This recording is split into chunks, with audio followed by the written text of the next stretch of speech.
Bismillahirrahmanirrahim. Assalamualaikum warahmatullahi wabarakatuh. Hamdan wa syukran lillah, salatan wa salaman ala rasulillah wa ala alihi wa sahbihi wa mawalah, amma ba'du. Perkenalkan, nama saya Hilmi Fatul Pauji dari kelas MD 1B dari kelompok 7. Di sini saya bersama rekan-rekan akan memaparkan sebuah materi tentang aneka metodologi memahami Islam, yang mana dalam materi ini ada 7 poin tertentu. Dalam materi ini saya akan menjelaskan tentang metodologi filsafat dan teologi atau kalam, dan juga metodologi tasawuf dan mistis Islam. Baik, yang pertama yaitu tentang metodologi filsafat dan teologi atau kalam.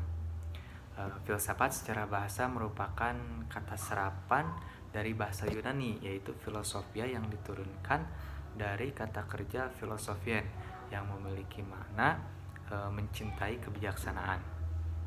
Hal itu disebabkan bahwa mencintai dapat dilakukan secara pasif, sedangkan dalam pengertian filosofien terkandung gagasan bahwa seseorang mencintai kebijaksanaan itu yang selanjutnya disebut filsuf.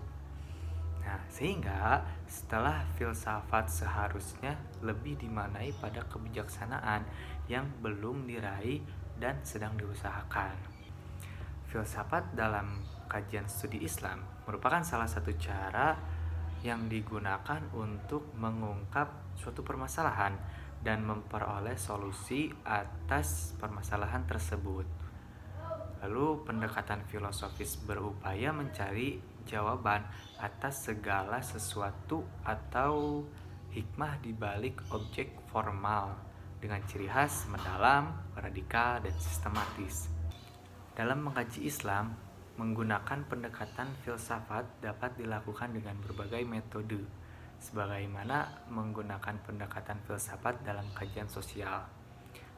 Menurut Musmashturi yang dikutip oleh Muhammad Nur Hakim, menyatakan bahwa peneliti dalam mengkaji Islam dapat menggunakan berbagai macam metode.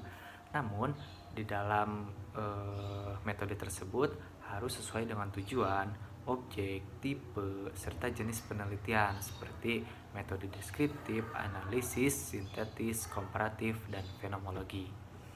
Adapun metodenya diantaranya yaitu model studi komparasi dan kepustakaan, yang kedua model studi tematik, yang ketiga model studi komprehensif atau deskriptif kualitatif dan studi pustaka, dan yang terakhir model studi tematik Al-Quran dengan kerangka filsafat. Nah, lalu setelah filsafat ada juga dalam metodologi ini ada juga istilah kalam, yang mana ilmu kalam atau ilmu teologi pengertiannya yaitu salah satu bidang studi yang sangat dekat dengan kajian keislaman. Ilmu ini kerap kali menjadi rujukan untuk menyelesaikan masalah akidah dan ketuhanan. Nah, adapun kalam secara etimologi yaitu berasal dari bahasa Arab yang bermakna perkataan, pembicaraan, percakapan, atau firman. Sedangkan menurut terminologi, Ibnu Khaldun menyatakan bahwa ilmu kalam ialah ilmu yang berisi alasan-alasan yang mempertahankan kepercayaan-kepercayaan iman dengan menggunakan dalil-dalil pikiran. Secara teologis sendiri adalah istilah yang berasal dari bahasa Yunani yaitu theos, yang bermakna Tuhan atau dewa.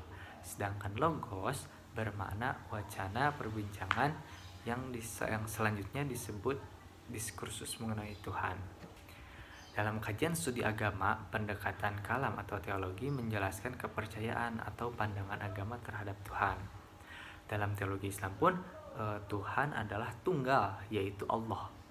Dia tidak bergantung pada makhluk lain, namun semua makhluk bergantung pada beliau. Baik, setelah kita memahami metodologi filsafat dan teologi atau kalam, sekarang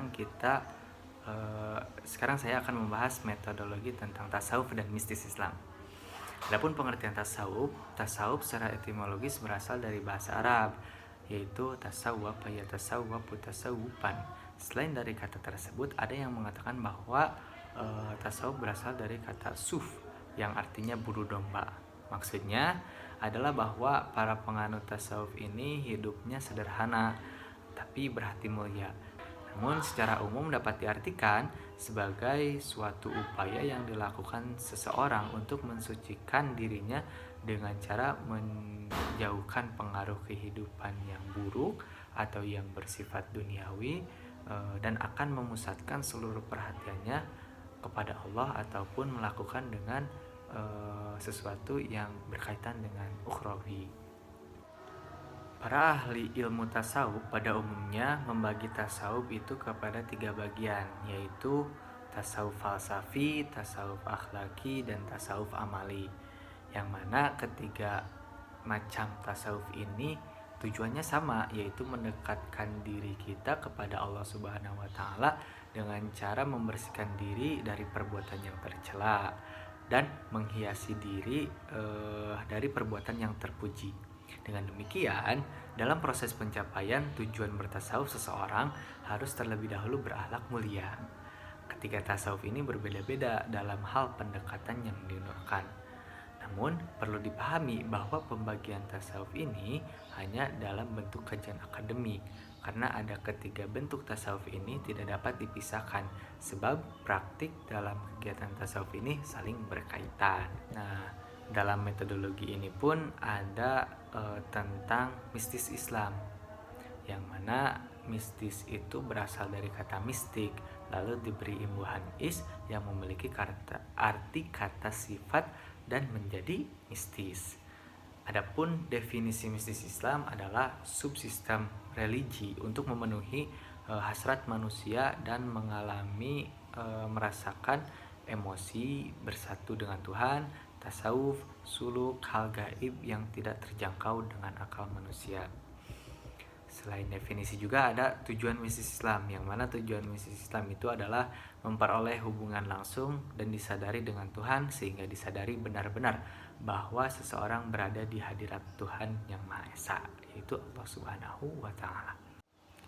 Baik, cukup sekian pemaparan materi yang saya sampaikan, yaitu tentang metodologi filsafat dan teologi atau kalam, dan metodologi tasawuf dan mistis Islam.